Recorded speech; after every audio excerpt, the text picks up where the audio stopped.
Welcome to the Pure Performance Cafe. May I take your order? Yes, I would like a shot of Pure Performance, please. Coming right up. Welcome to another episode of Pure Performance Cafe. I make my way through the offices here in Linz, now with Daniel. Daniel, thanks for joining me.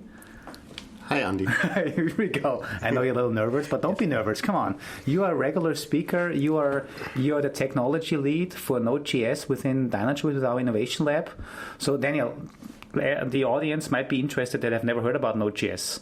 Why is Node.js such a hot technology? Why do you see it? Why are you? I think you are very involved in the whole community around Node.js. Can you tell us a little bit more about why you think it's a hot technology, who is adopting it, and what are you driving personally in the community? Okay, thank you, Andy.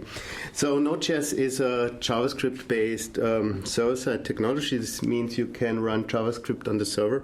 And this, at first this sounds a little bit weird, and no one thinks that this could be something used in enterprises, but it turned out that a lot of enterprises are adopting Node.js because it's easy to use, actually, and also it's very good when you want to consume APIs doing things asynchronously. So it provides a very simple API for asynchronous tasks, which makes it the technology of choice when you need some API gluing tier, for instance. One example would be you want to make mobile application and you have this maybe enterprise stacks, some JBoss, whatever, and now you want to use WebSockets or REST APIs. You have to serve a lot of requests, and Node.js is that technology you will most probably want to use to put in front of your enterprise stack to consume data from the enterprise tiers and consolidate it, and then to deliver it to those mobile applications, for instance. Cool. And I assume the technology is mature enough that large enterprises are using Node.js? Yes, so we see Node.js meanwhile a lot from companies you know, like for instance PayPal or Intuit as well, and also banking, healthcare, everywhere actually. Yeah. So especially in the US, Node.js is very big. Naturally, it's bigger on the West Coast. There, it's really everywhere, but it's also growing into the whole of the US, and now is also approaching Europe. So it's maybe one of the biggest or largest ecosystems we see currently. Cool. And what are the main challenges that then people have? Is it within Node.js that people are not familiar with the technology yet, and we run into common problem patterns we've seen in other technologies as well, or is it more like how does it fit in the whole end-to-end flow? What are the main challenges? There are a few things. One thing maybe is that Node.js is always a little bit the technology on the edges. So it's the fast-moving teams, the very agile teams, and you have these fast-moving teams coming into companies with maybe a different culture, also from the operations point of view. Node.js is also a little bit harder to monitor because of its asynchronous character. So you have all these asynchronous callbacks, and carrying through tracing information through all these asynchronous callbacks is very actually hard to do. And there are a few things in Node Core coming up that will make this easier, but still currently it's still hard.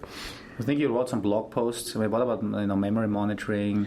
Yeah, I think the most of the time Node.js is not really to blame for the problems. Yeah. As Node.js is consuming data from other tiers,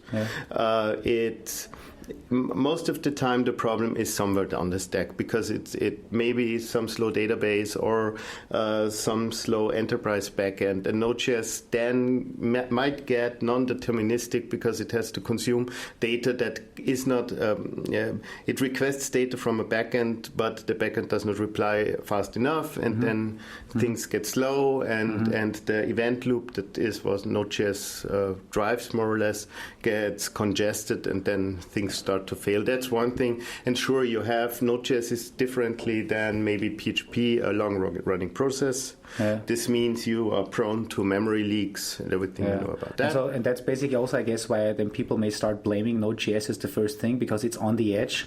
Yeah, sure. Yeah, definitely. And it's also the thing that is new. Yeah, of course. Maybe the enterprise stack was never built for having 500,000 requests an hour, and now the Node.js kind of requests it from the enterprise stack. That's also a problem. Another problem within Node.js, which is not a Node problem on its own, is that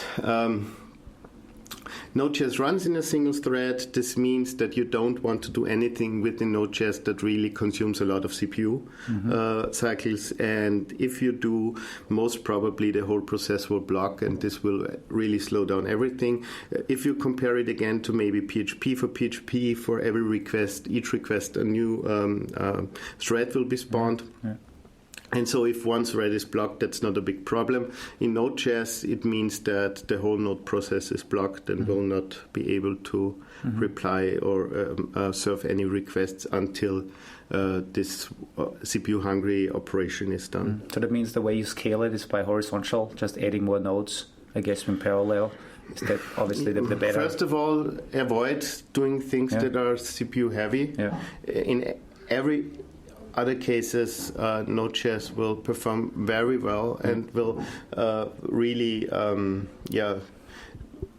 you don't have to scale so quickly with Node.js because it does not really need much resources on your system. It uses your resources really ideally, I would say. Yeah. But in every other case, you're adding CPUs or clustering it out, because you can cluster Node.js, so then one node process will be kind of distributed over several CPUs, and those node processes communicate via inter-process communication then.